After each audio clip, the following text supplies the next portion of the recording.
Voilà. Alors, bonjour à tous. Je me présente. Je suis Céline Ouziel. Je vais peut-être enlever le partage là pour que vous puissiez me voir. Donc, c'est moi là, au milieu de tout le monde. Je suis Céline Ouziel. Je travaille dans un organisme qui s'appelle la Commission franco-américaine. Je vais vous expliquer ce que c'est, mais je suis aujourd'hui plutôt là en tant que représentante du réseau Education USA. Peut-être pour juste avoir une idée, est-ce que ceux qui font le programme du Dual Diploma ou qui sont référents Academica, est-ce que vous pouvez lever la main juste pour voir ou faire un petit voilà, etc. Voilà. Pour les autres, oui, donc ça me semble être la majorité. Ceux qui ne sont pas étudiants d'Academica, est-ce que vous pouvez m'écrire dans le chat qu'est-ce que vous faites comme programme? Peut-être que vous faites le BFI ou autre chose.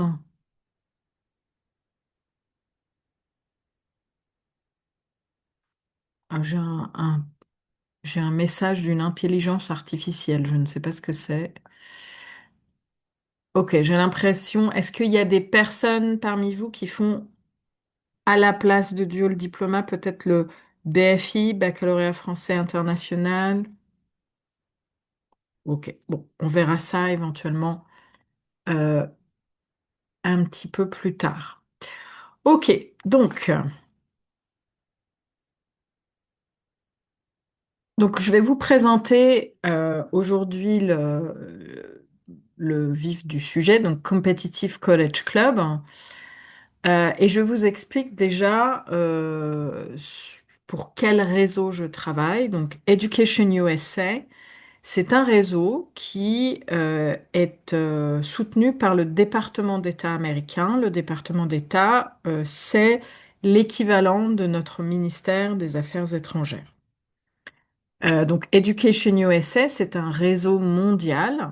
C'est pas un programme, c'est pas une bourse, c'est un réseau, un groupe international de conseillers qui sont spécialistes du système universitaire américain. Donc moi, je suis conseillère du réseau Education USA et je suis basée en France. Tous les conseillers du réseau Education USA sont affiliés au gouvernement américain, donc affiliés au département d'État. Et notre mission à tous, c'est de promouvoir le système universitaire américain dans nos pays respectifs de manière experte. Donc on est tous un petit peu formés de la même manière par le département d'État, de manière fiable, hein. On est voilà, basé dans des structures gouvernementales ou éventuellement dans des ONG et objectives. On n'est pas là pour vous pousser forcément à aller étudier aux États-Unis. Il m'arrive de temps en temps de dire que c'est peut-être pas forcément une bonne idée de partir après le bac, il vaut mieux partir un peu plus tard, etc.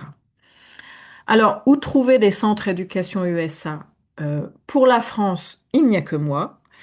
Vous pouvez aller par exemple sur le site global educationusa.state.gov. Vous avez une explication. Alors, tout est en anglais, hein, mais normalement, vous êtes censé avoir un bon niveau. Et si vous n'êtes pas basé en France, vous pouvez éventuellement regarder dans la rubrique Find Your Advising Center et mettre le pays dans lequel vous vivez et vous retrouverez mes collègues qui se trouvent un petit peu partout dans le monde. Donc, les centres éducation USA en général, ils sont basés soit dans des ambassades américaines, soit dans des commissions Fulbright comme c'est mon cas, soit dans des centres culturels binationaux, par exemple, soit dans des universités, soit dans des ONG. Mais en général, ils sont pas basés dans des agences commerciales. c'est toujours des organismes à but non lucratif. Alors, en France, donc Education USA, donc en gros, moi, je suis basée dans un organisme franco-américain qui s'appelle Commission franco-américaine Fulbright Friends, qui est financé par les deux gouvernements. Donc Education USA, c'est uniquement le gouvernement américain, mais Fulbright, c'est les deux gouvernements. Fulbright Friends, c'est le gouvernement américain et le gouvernement français. Fulbright Friends, ça existe depuis 1948.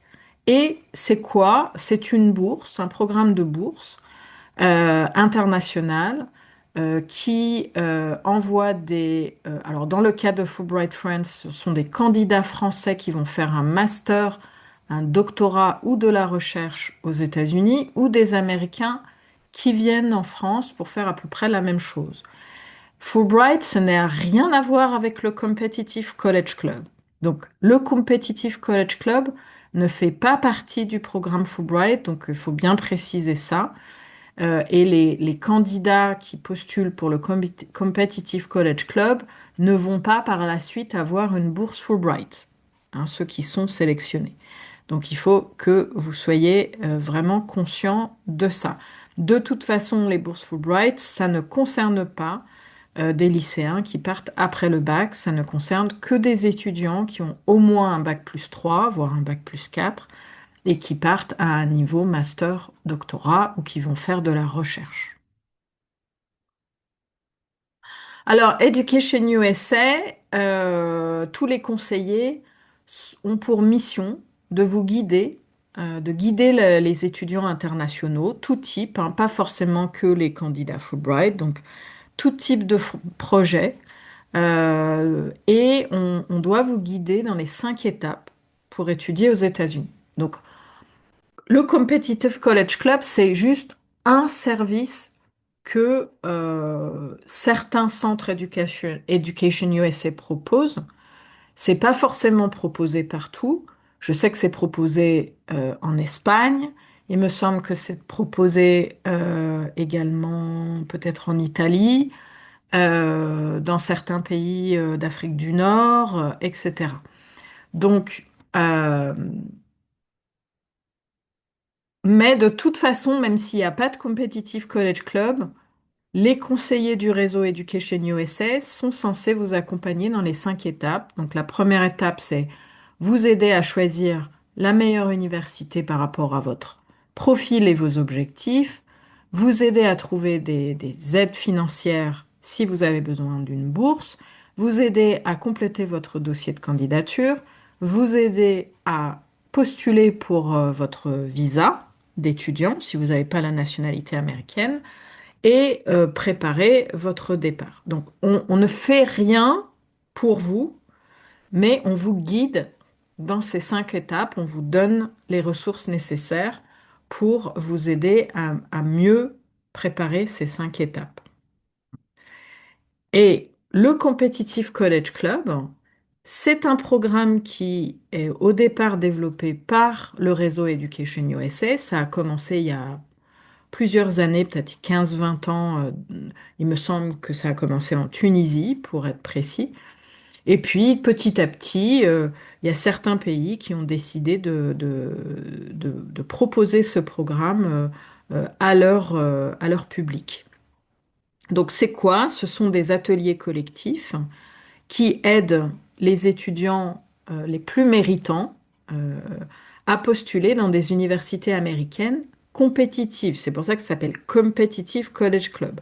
Donc le Competitive College Club, c'est pas juste un atelier d'information générale, c'est vraiment pour des étudiants qui sont très motivés pour pouvoir partir aux États-Unis, pour préparer un bachelor's, donc post-bac, qui dure 4 ans. Donc il faut vraiment être motivé et il faut savoir au moment où vous postulez, il faut être sûr de vouloir faire toutes vos années d'études, les 4 ans d'études aux États-Unis après le bac. Les conseillers du Competitive College Club, et je vais expliquer un petit peu qui anime les ateliers, aide les étudiants à préparer leur candidature en suivant les 5 étapes. Alors, ce qu'il faut savoir, c'est qu'il ne s'agit pas de cours d'anglais, ni de préparation au test, comme le SAT ou le TOEFL, par exemple. Il faut déjà avoir un bon niveau d'anglais. Il ne s'agit pas non plus d'un accompagnement individualisé. Il y a un moment, moi, j'aime bien rencontrer au moins une fois pendant le programme chacun des candidats euh, en individuel, en consultation individuelle éventuellement avec leurs parents, mais je ne vais pas les rencontrer chacun séparément tout au long du programme. Donc il y a vraiment le côté club, collectif, qui est important. Alors en France, puisque ce programme existe dans d'autres pays, en France, c'est uniquement virtuel. Donc les sessions ont lieu uniquement sur Zoom, 2 fois par mois, le mercredi de 17h à 18h30. Donc, il faut vous assurer, au moins pendant votre année de première, d'être disponible à ce moment-là. Il ne faut pas vous dire, oh bah bon, je verrai, je m'arrangerai, etc. Mais si vous avez un cours ou si vous êtes déjà inscrit dans une activité ou quoi que ce soit, ou si vous, par exemple vous pratiquez un sport et vous savez déjà que vous avez des entraînements à ce moment-là, ne postulez pas pour le programme compétitif College Club. Les dates, donc le programme commence à partir de la fin du mois de janvier pendant votre année de première et se termine complètement au mois de mai de votre année de terminale. Donc théoriquement, ça dure à peu près 18 mois, mais la plupart des sessions en ligne ont lieu pendant votre année de première et au début de votre terminale. Euh, la plupart des sessions sont enregistrées, donc si un jour vous n'avez pas la possibilité de participer, c'est pas grave si c'est 1 ou 2 fois, mais on veut au maximum que vous soyez en direct, que vous soyez connecté en live. Donc il faut vérifier que vous avez une bonne connexion Internet. Bon, je suppose que c'est le cas de tout le monde, mais que vous avez aussi un bon système un bon casque, on peut vous entendre, une bonne webcam, parce qu'il n'est pas question de vous connecter en coupant votre caméra et en coupant votre micro, puisque on veut que ça soit le plus interactif possible.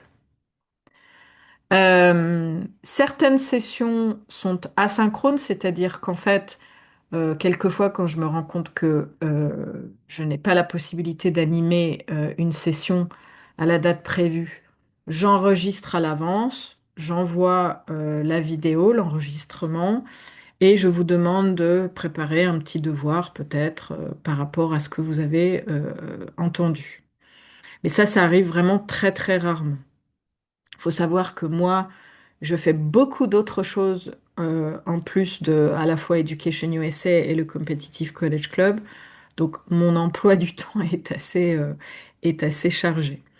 Il y a aussi, comme j'ai dit tout à l'heure, j'aime bien rencontrer au moins une fois pendant le programme chacun des candidats qui ont été recrutés. Souvent c'est en juin, juillet et quelquefois éventuellement à la demande en décembre.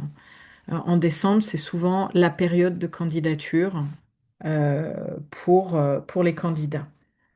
On peut vous demander, mais c'est assez peu fréquent parce qu'on sait très bien que vous êtes très occupé avec déjà votre préparation du bac et peut-être ceux qui font le dual diploma ou le BFI sont aussi très très occupés par leur formation supplémentaire. Donc, on vous demande de temps en temps de faire de préparation, faire des petits devoirs, mais c'est surtout en automne, c'est-à-dire le début de terminale, où vous allez être très occupé par votre candidature, parce qu'il va falloir faire le dossier, il va falloir écrire vos essais, il va falloir peut-être préparer les tests, quoique les tests, il vaut mieux les préparer à l'avance, mais peut-être souvent en automne, il faut passer les tests. Voilà. Une chose aussi, c'est que normalement, dans le programme général du Competitive College Club, il faut faire un certain nombre d'heures de community service. En France, c'est très compliqué, surtout si vous avez moins de 16 ans, de trouver des organismes qui vous acceptent pour faire du bénévolat. Ce n'est pas du tout organisé par Education USA. Donc souvent, ce qu'on préfère, c'est au moment de la candidature, des gens qui en ont déjà fait, qui ont déjà fait du bénévolat, qui se sont déjà engagés dans des associations un peu humanitaires, des choses comme ça. Voilà, ou qui ont, par exemple, donné des cours à des jeunes en primaire ou au collège gratuitement, par exemple. Alors, les thèmes des sessions, euh, on suit un peu les 5 étapes. Donc, d'abord, les premières sessions, c'est comprendre le système universitaire américain. Souvent, on invite des représentants d'université pour vous expliquer comment le système fonctionne, comment trouver la bonne école, quelles sont les aides financières, comment postuler aux aides financières, des conseils pour se préparer aux tests d'admission, comme le SAT, le ACT, le IELTS, TOEFL. Par contre, on ne vous prépare pas nous-mêmes. On ne fait que vous donner des conseils, mais vous devez être autonome pour préparer ces tests. Ensuite, on essaye de vous faire rencontrer le plus d'Américains possible, à la fois des étudiants américains, mais aussi des représentants d'universités américaines. On a aussi beaucoup d'ateliers de préparation pour la rédaction des essais. Et en général, j'ai une personne, une assistante d'anglais américaine qui relit vos essais et qui vous donne qui peut vous aider à les corriger. On essaye aussi d'avoir des sessions sur mieux comprendre la culture américaine. Alors justement, qui dirige les sessions? Donc moi, je suis généralement toujours présente pendant les sessions Zoom, mais je suis souvent accompagnée de quelqu'un d'autre, donc en particulier d'un assistant d'anglais ou d'une assistante d'anglais. En ce moment, par exemple, elle s'appelle Vanessa.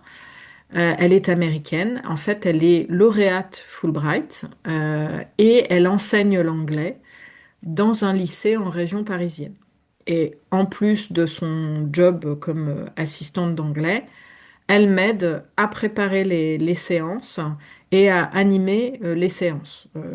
Comme ça, moi je ne suis pas anglophone, même si j'ai quand même un bon niveau d'anglais, je préfère que ce soit des personnes anglophones au maximum qui animent les sessions.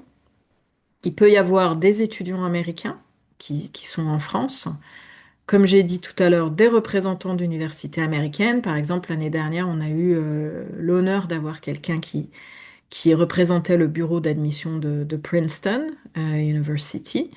Des Français qui ont étudié aux États-Unis, peut-être même des anciens participants. Bon, le programme en France existe seulement depuis 5 ans, mais on a déjà des anciens qui reviennent nous voir et qui peuvent éventuellement partager leurs expériences. Des représentants de l'ambassade. C'est pas arrivé depuis quelques années, mais euh, je, je- je peux des fois avoir des représentants, des diplomates qui viennent parler avec les membres du club. Je regarde si l'enregistrement fonctionne bien. Excusez-moi. C'est bon. Alors, qui peut postuler? Donc, uniquement lycéens résidant en France, France métropolitaine et Outre-mer, qui sont inscrits en première dans un lycée français. Euh, donc, j'insiste, résident en France, moi, je suis responsable uniquement des personnes qui habitent en France métropolitaine ou dans les Outre-mer.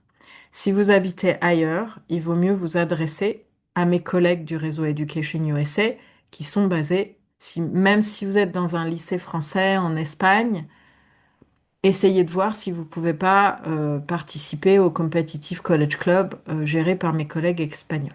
Bon, ils vont peut-être vous dire oui, mais vous êtes dans un système français, donc il faut aller voir ma collègue en France. Moi, je peux accepter certaines candidatures, mais en général, je prends en priorité des gens qui résident en France. Parce que l'année dernière, par exemple, j'ai eu beaucoup de candidats et je peux pas accepter les candidats de la terre entière. Ça, c'est vraiment compliqué pour moi. Donc, ces lycéens, ils ont pour objectif de compléter un bachelor's degree aux États-Unis pendant 4 ans et ils ont déjà discuté avec leurs parents de ce projet. Ils ont déjà discuté, ça fait au moins un an qu'ils ont pensé à ce projet. Donc, c'est pas juste euh, voilà, un coup de tête, ça doit être un projet réfléchi. Hein, donc voilà. Et il faut pas s'apercevoir, voilà, en plein milieu du programme, que finalement, bah, vous n'êtes pas prêt à vous engager pour 4 ans dans une université aux États-Unis.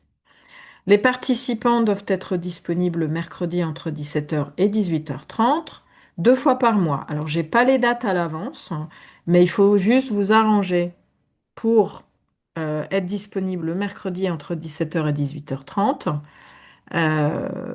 Mais par contre, il n'y a pas de séance en juillet et août. En général, en juin et en août, on est complètement fermé, mais en juin et juillet, souvent, c'est juste des entretiens individuels avec moi. Et il faut aussi vous engager à participer aux sessions pendant 18 mois. Bon, même si en fait, généralement, je n'ai pas de session après le mois de décembre de votre terminale. Ou alors c'est vraiment plutôt des sessions à la carte. Donc il faut au moins être dispo, prêt à participer aux sessions live entre le mois de janvier de votre terminale et le mois de janvier de votre première, pardon, et le mois de décembre de votre terminale. Qui peut postuler? Donc, le profil des candidats. On veut que des gens qui ont déjà un très bon niveau d'anglais.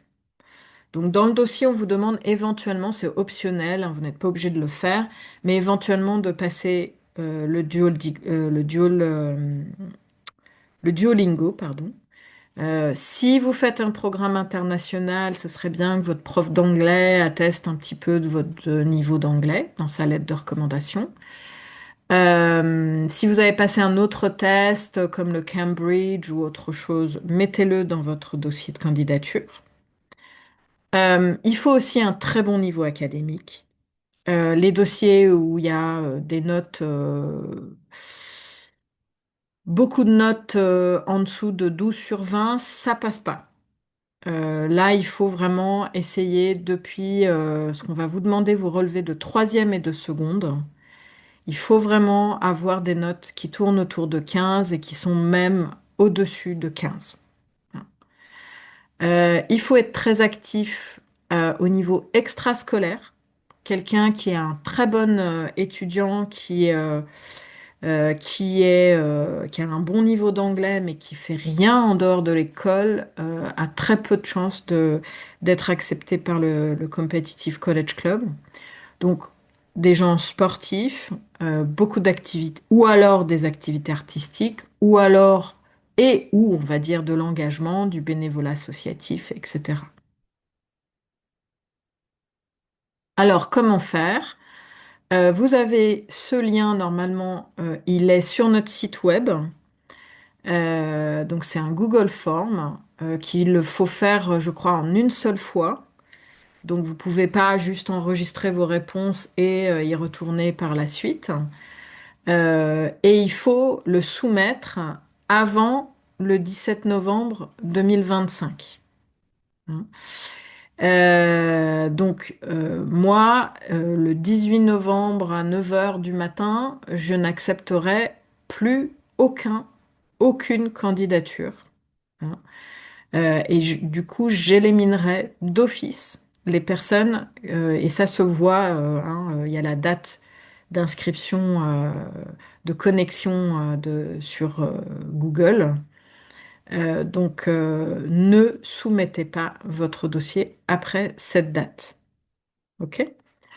Les résultats vous seront communiqués fin décembre, début janvier. En général, j'essaye d'envoyer des résultats avant les vacances de Noël pour que vous puissiez, voilà, être content avant de partir en vacances ou pas content.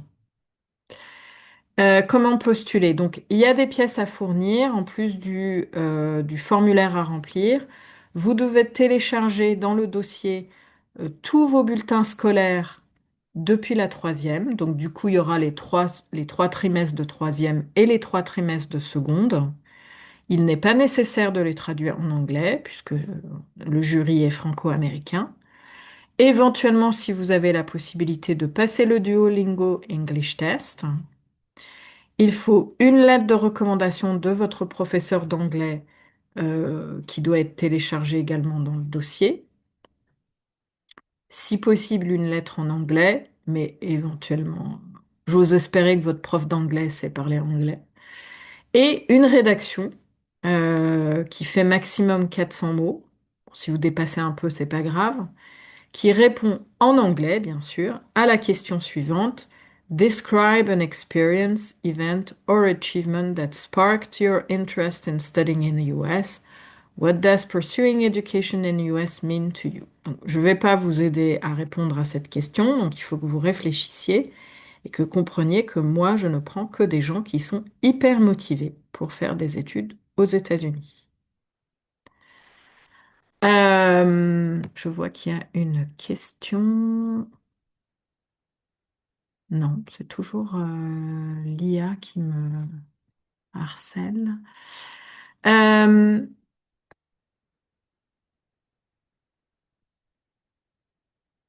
ah oui.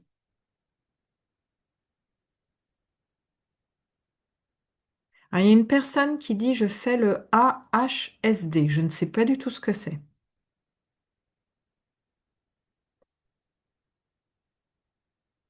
Voilà. Alors, il y a une personne qui a demandé quel site et Lily a répondu c'est sur le site de Fulbright France.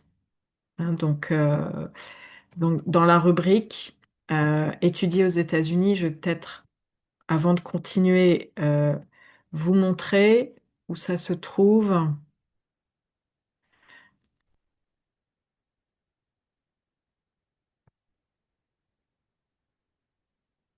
Voilà, donc, mais Lily est gentille, elle a donné exactement la page, donc ceux qui ont accès au chat, et je pense que tout le monde a accès au chat, vous pouvez regarder sur cette page, il y a toutes les instructions. Il y a une question pour la lettre du professeur d'anglais. Euh, c'est le professeur du programme, par exemple Dual Diploma, ou celui qu'on a en cours. Comme vous voulez, du moment que c'est un professeur d'anglais qui vous a suivi, hein, qui vous connaît. Si c'est quelqu'un qui vous connaît pas, ça n'est pas très intéressant. Donc, des choses à savoir, importantes, hein, avant de postuler. Le Competitive College Club, ce n'est pas un vrai programme académique. Donc, il n'y aura pas de notes, il n'y aura pas de diplôme. Et il n'y aura pas de compétition entre participants. C'est un club, donc vous êtes censé aussi un petit peu vous entraider. Hein. Il y aura par contre un certificat de fin de programme qui est délivré à toute personne qui a participé à quasiment toutes les sessions live, au moins pendant la première année. Hein. Donc c'est pas grave s'ils ont manqué des sessions pendant le printemps de leur terminale, parce qu'en général, il n'y a pas beaucoup de sessions. Mais moi, je ne donne pas de certificat à une personne qui, sans me prévenir, ne vient plus aux sessions et ne donne pas signe de vie. Donc, au bout de trois sessions manquées sans justification, j'élimine la personne du club et je ne lui envoie plus d'informations.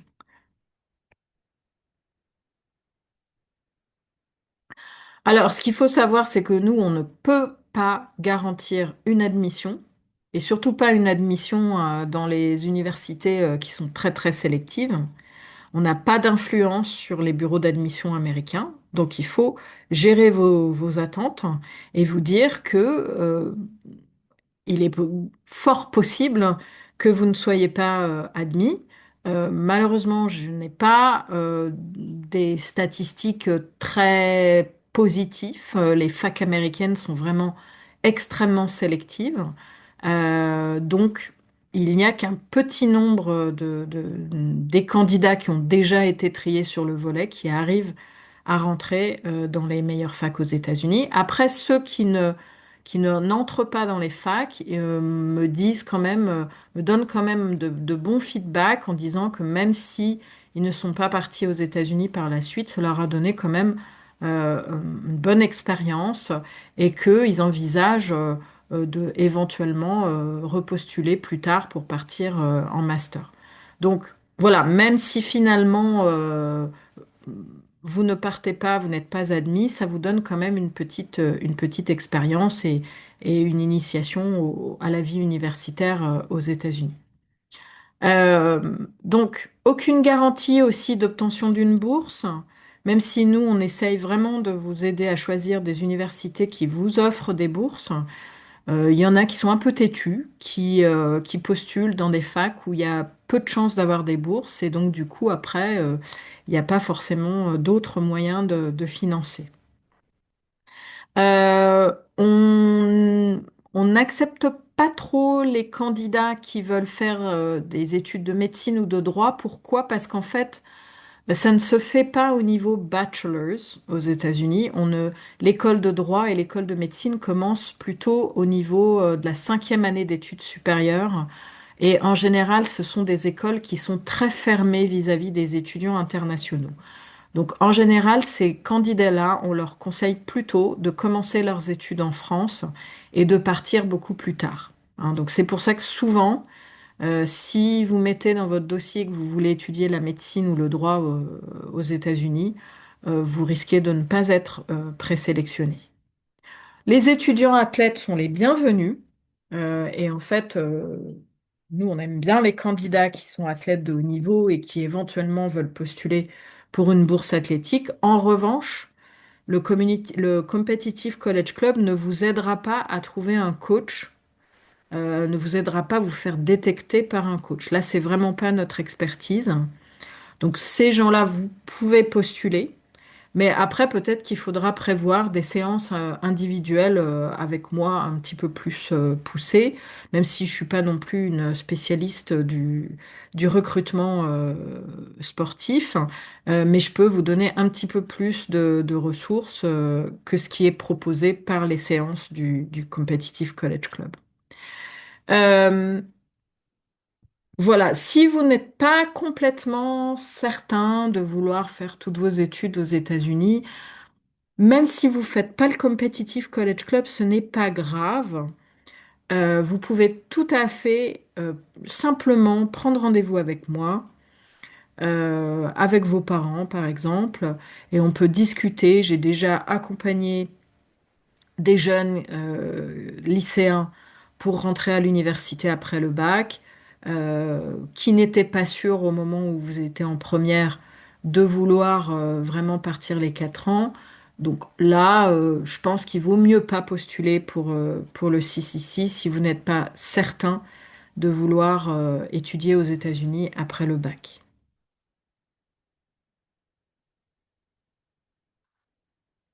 La participation au Competitive College Hub est complètement gratuite.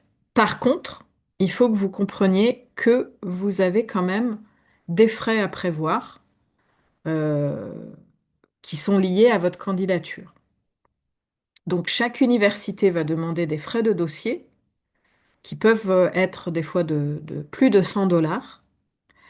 Il y a aussi des frais de traduction. Alors, si vous êtes dans un programme international, peut-être que votre lycée peut vous aider à faire les traductions euh, gratuitement, parce que normalement, tous vos relevés de notes qui sont écrits en français doivent être traduits en anglais. Donc là, peut-être qu'il y aura la possibilité, avec l'aide de votre lycée, de les traduire en anglais sans avoir à passer par un traducteur assermenté qui coûte cher. Par contre, il faut aussi prévoir les frais d'inscription au test. Le TOEFL, ça coûte 220 dollars. Le SAT, ça coûte plus de 100 dollars. Donc ça, il faut le prévoir dans votre budget, rien que pour les candidatures à l'université. Voilà, bon, ça c'était en plus. Voilà, donc je vais départager mon écran. Et ce que je vous propose de faire, c'est soit vous écrivez vos questions dans le chat, là il reste à peu près 20 minutes, soit vous levez la main et je vous autorise à poser votre question à l'oral.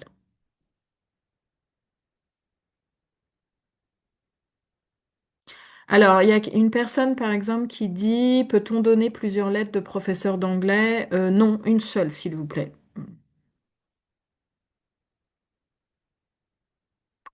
Emma, oui, allez-y. Oui, bonjour.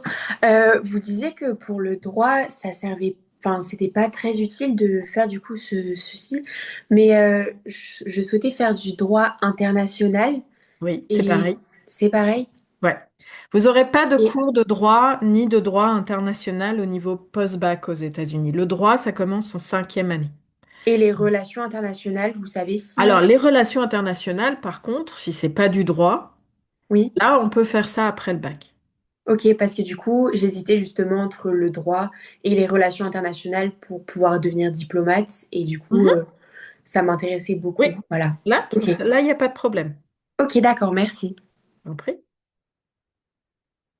Est-ce qu'il y a une autre personne qui veut activer son micro? J'essaie de voir s'il y a des personnes qui ont levé la main. Oui, Terence. Alors, votre micro n'est pas activé là. Excusez-moi.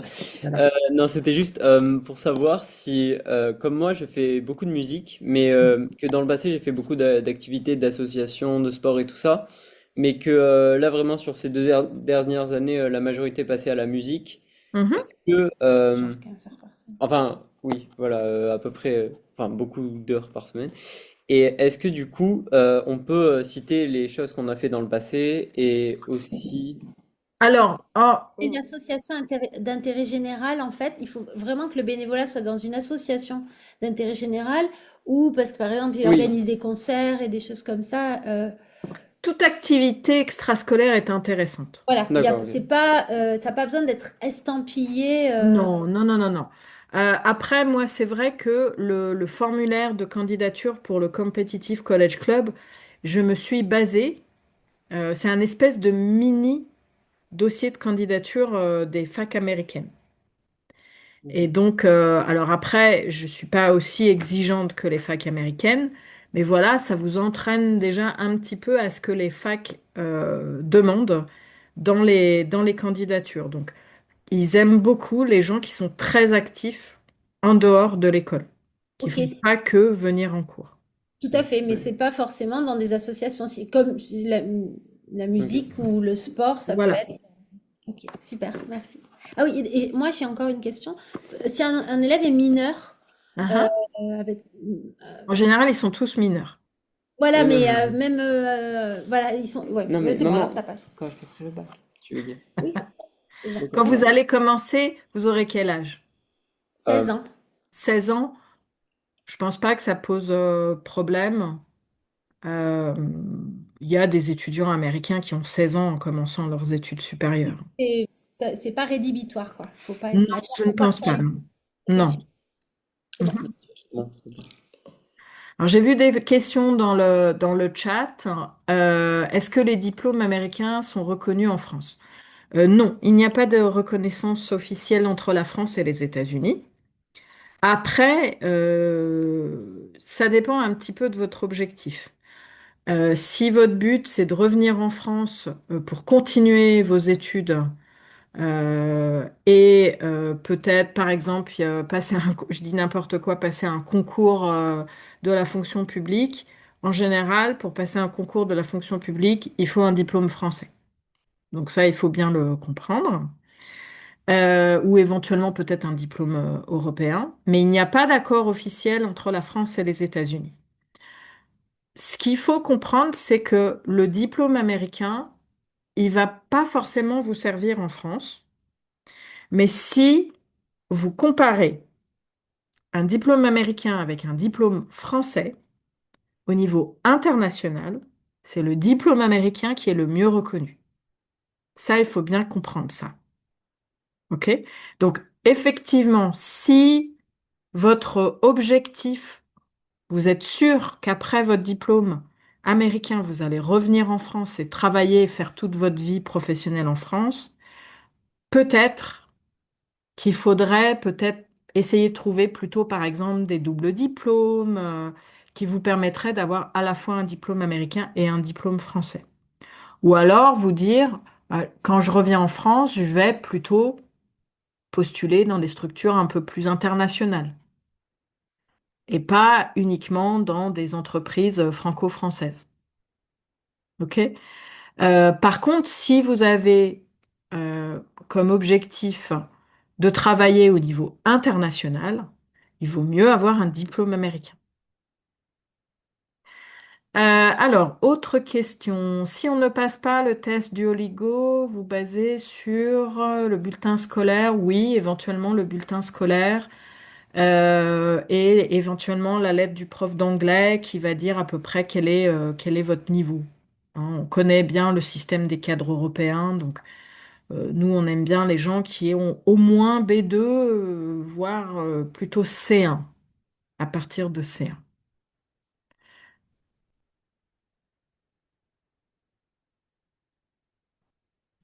Alors, bonsoir. Vous avez parlé d'un engagement de 4 ans dans l'université. Que se passe-t-il si l'expérience américaine ne se passe pas bien et que l'on souhaite rentrer en France? Alors, moi, une fois que vous êtes sur place, ça me regarde plus. Donc, vous faites ce que vous voulez, mais simplement, il faut bien que vous compreniez que participer au Competitive College Club, c'est pas simplement pour faire une année de césure après le bac. OK? C'est que l'idée, c'est d'aller faire un bachelor's degree.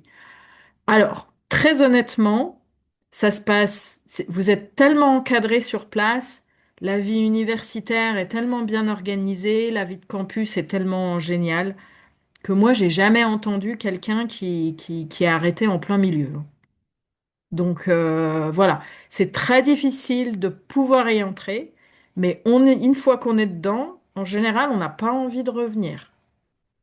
Donc ça, vraiment, c'est une configuration plutôt rare. Pouvez-vous donner des exemples d'universités où les élèves si ont été admis? Alors, Chantal, peut-être vous vous souvenez aussi, il y a une personne qui est partie à l'université de Chicago, qui est encore là, qui a presque fini. Il y a deux personnes, je crois peut-être une ou deux personnes qui sont parties à Embry-Riddle, qui est une école d'aéronautique en Floride, qui est très très renommée pour l'aéronautique. Il y a une personne qui a été admise à UCLA, l'Université de Californie à Los Angeles. Il y a une personne, donc il y a deux personnes qui ont fait le double diplôme de Sciences Po. Donc une personne qui a fait Sciences Po Berkeley et une autre Sciences Po Columbia. Là, cette année, il y a une personne qui fait le nouveau diplôme, double diplôme de Polytechnique, Polytechnique Columbia. Ça, c'est nouveau. Qu'est-ce qu'il y a d'autre? Alors, c'est pas chaque année, on n'a pas non plus pléthore d'admissions. On a peut-être une ou deux personnes sur les 15 qui arrivent à rentrer à l'université. Donc, ça paraît pas beaucoup, mais vraiment, c'est tellement compétitif que c'est déjà pas mal. Hein, donc voilà. Et Chantal, si vous arrivez à trouver d'autres exemples d'admission, n'hésitez pas à rajouter. Je vais réfléchir. Euh, Alors, les bourses peuvent-elles être obtenues hors participation? Bien sûr, le Competitive College Club, ce n'est pas une garantie. Enfin, je veux dire, c'est pas un passage obligé. Disons que c'est une façon d'augmenter vos chances de faire un bon dossier de candidature, mais après, je connais plein d'autres personnes qui n'ont pas fait le Competitive College Club et qui ont quand même reçu une admission et qui ont quand même reçu des bourses. Hein, donc voilà, c'est une manière d'augmenter vos chances d'être admis et d'obtenir éventuellement une bourse. Est-il raisonnable de penser intégrer un top 10 pour faire des maths IA avec 18 en maths et 14 en littérature? Alors, je ne peux pas répondre à cette question parce que, en fait, le dossier de candidature, c'est pas uniquement les maths. C'est pas uniquement les notes. Le dossier de candidature, c'est pour ça que ça prend du temps pour faire un dossier. C'est pas uniquement euh, voilà, c'est pas Parcoursup, ça n'a rien à voir avec le système Parcoursup. C'est une entreprise qu'on commence longtemps à l'avance. C'est pour ça que moi, je veux des gens en première et je n'accepte pas des gens en terminale, parce qu'en terminale, c'est trop tard pour commencer à faire la démarche. Euh, donc, euh, donc voilà, je peux pas vous dire comme ça si voilà. Mais en tout cas, moi ce que je peux vous dire, c'est qu'il y a 4500 universités aux États-Unis. Il y en a pas que 10. Et quand vous regardez les classements, c'est surtout des classements par rapport au master et au doctorat. Donc il faut arrêter d'être obsédé par les top 10. C'est pas forcément dans les top 10 que vous aurez la meilleure expérience. Donc moi, j'insiste beaucoup, notamment pendant les premières séances de Competitive College Club, arrêtez de postuler toujours dans les mêmes universités parce que la compétition est encore plus importante et que moi, les statistiques que j'ai pour entrer dans les facs, notamment par exemple MIT, j'ai régulièrement des candidats qui veulent rentrer à MIT. J'ai depuis plusieurs années je n'ai jamais vu un seul Français rentrer à MIT en première année après le bac. Donc, voilà, il faut bien comprendre que vous êtes en concurrence avec des étudiants, des candidats qui viennent du monde entier. Par contre, j'ai vu beaucoup de Français arriver à rentrer à MIT au niveau master. Ok. Mais après, MIT n'est pas la seule université qui a de très bons programmes en ingénierie ou en sciences ou en nouvelles technologies. Vous avez des petites écoles que vous ne connaissez pas, mais qui sont excellentes et qui, en plus, seront peut-être aussi généreuses au niveau des bourses. Et c'est ça l'intérêt aussi du Competitive College Club, c'est de vous faire découvrir d'autres universités qui ne sont pas forcément dans le top 10, mais qui sont excellentes. Quels sont vos insights sur les universités concernant la technologie? Alors là, je ne peux pas répondre à cette question en 2 minutes, désolée. Euh, Ensuite, s'il n'y a pas d'association humanitaire à côté de chez nous, mais qu'on a porté de l'aide bénévolement à des associations sportives, est-ce que cela compte ou bien faut-il... Non, non, non. Tout ce qui peut être considéré comme service à la communauté.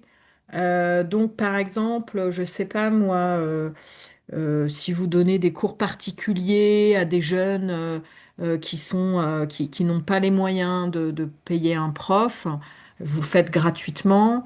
Si, je sais pas, moi, vous avez une dame âgée qui habite à côté de chez vous et vous l'aidez à porter ses provisions. Alors, c'est vrai qu'il n'y a pas vraiment de preuves, mais ça veut dire déjà que vous êtes dans l'engagement de l'aide humanitaire, mais faut pas que ça soit un truc forcément officiel. Hein, mais il faut bien comprendre que les facs américaines adorent les jeunes qui sont engagés en tant que citoyens. Alors, ensuite, est-ce qu'en faisant un bac technologique avec une très bonne moyenne, les chances d'admission sont les mêmes que via un bac général?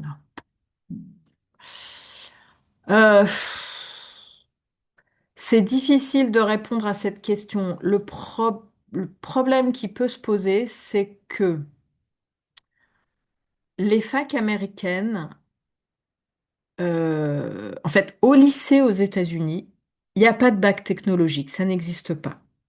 Hein, pour ceux qui font le dual diploma, vous connaissez peut-être un petit peu plus.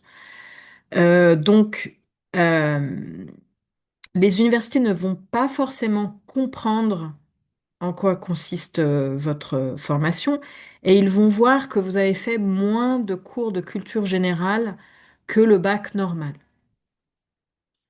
Donc, ça peut un petit peu vous porter préjudice.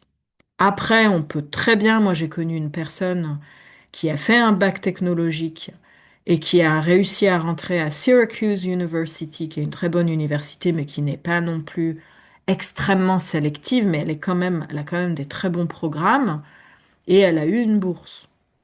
Donc c'est possible. Hein, donc, mais après, peut-être que pour le Competitive College Club, on va pas forcément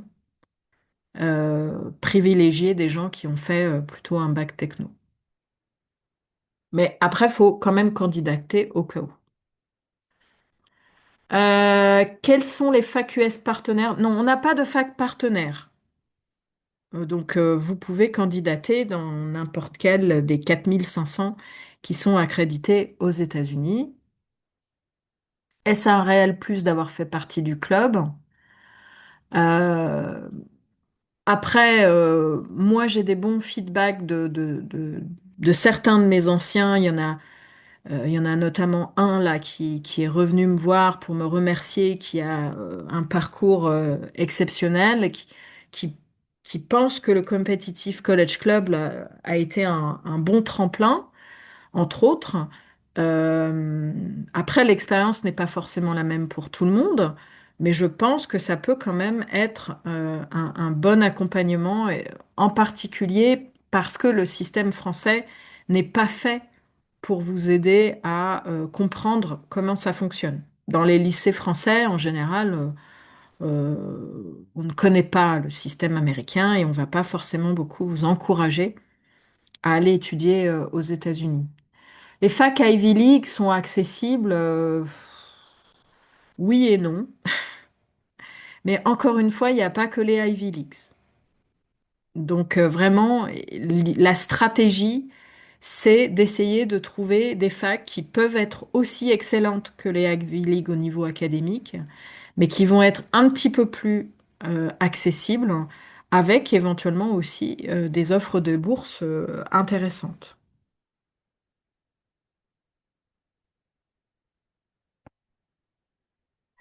Si l'élève a cours tous les mercredis sur le même créneau, faut-il considérer que ça ne sera pas possible? Ah, évidemment, j'ai déjà répondu à cette question. Si vous n'êtes pas disponible entre 17h et 18h30, moi, je ne vous accepte pas. Donc ça, c'est pas la peine de postuler.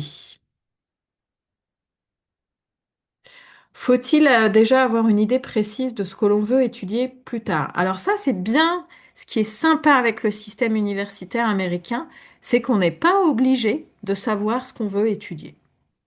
Parce que souvent, les 2 premières années, c'est assez général. Vous faites des cours de culture générale et vous avez souvent 2 ans pour vous décider. Donc, si vous ne savez pas ce que vous voulez étudier, ça ne va pas vous porter préjudice pour postuler au Competitive College Club, parce qu'on sait très bien que justement, le système américain est assez flexible à ce niveau-là.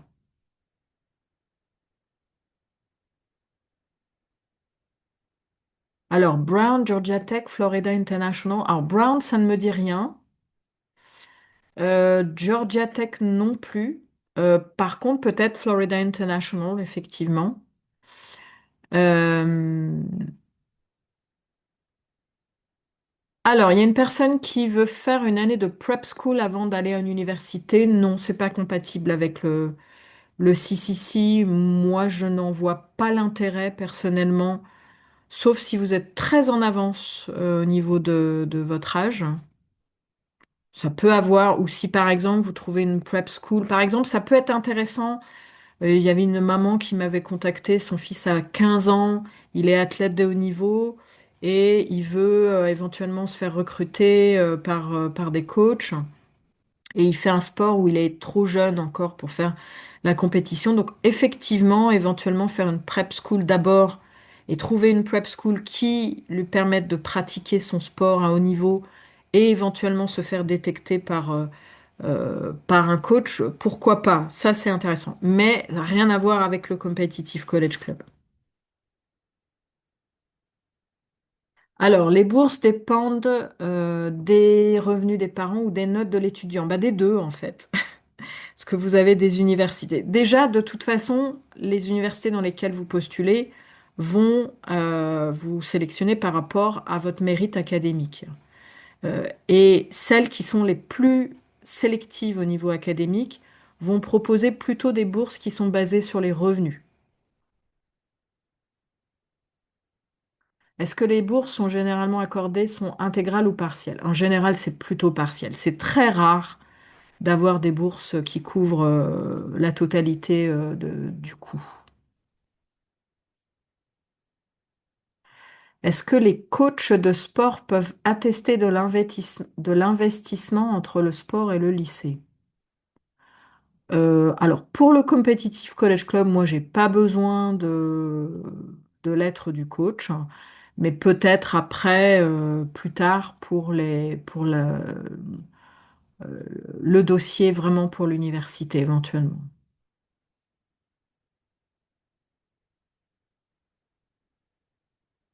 Alors, pouvez-vous nous donner une idée du nombre de postulants? Donc, ça dépend des années, mais l'année dernière, j'avais eu à peu près, je crois, entre 80 et 90 candidats, et je ne prends qu'entre 15 et 20 candidats chaque année. Donc, c'est pas non plus insurmontable, mais voilà.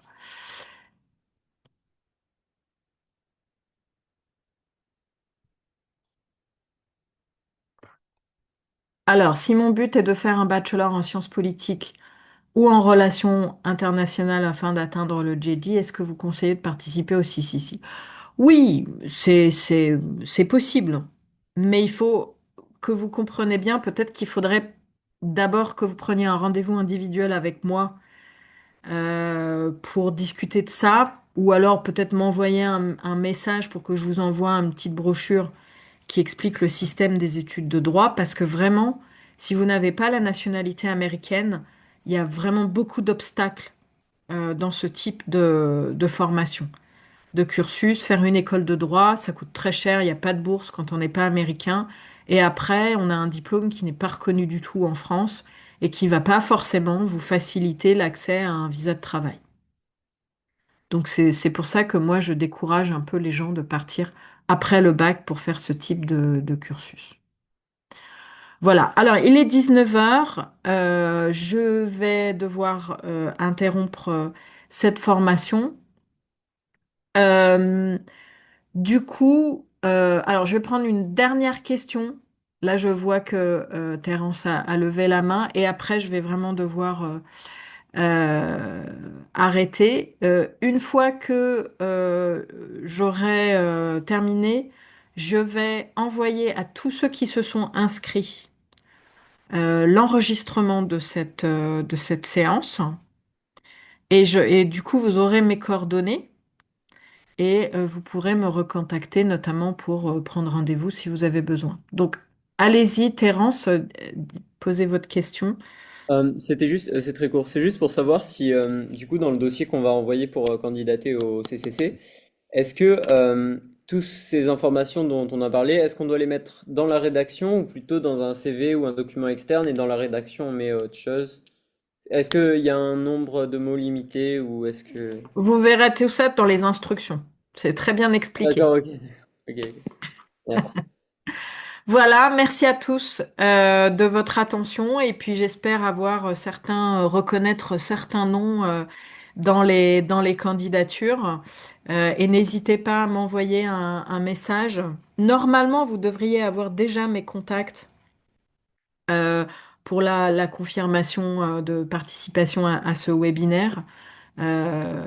Si c'est pas le cas, je vais remettre là. Vous pouvez m'écrire à Cousiel, COU ziel@educationusa.org. Voilà. Merci à tous et bonne soirée.